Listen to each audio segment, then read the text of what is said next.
ప్రజలందరికీ నమస్కారం. ఈరోజు శ్రీ పవన్ కళ్యాణ్ గారు సనాతన ధర్మం పరిరక్షణకై ప్రభుత్వాలు కావాలి అని చెప్పేసి మహారాష్ట్ర వీధులలో పొలి కేకలు వేసుకుంటూ తిరుగుతూ ఉన్నారు.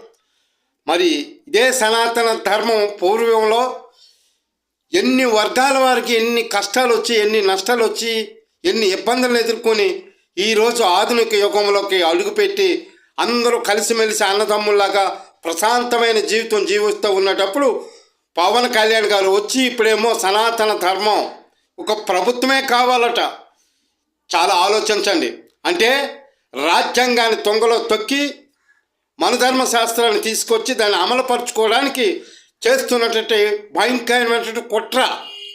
మరి రాజ్యాంగాన్ని తొంగలో తొక్కితే మరి మిగతా ఉన్నటువంటి వర్గాల వాళ్ళ పరిస్థితి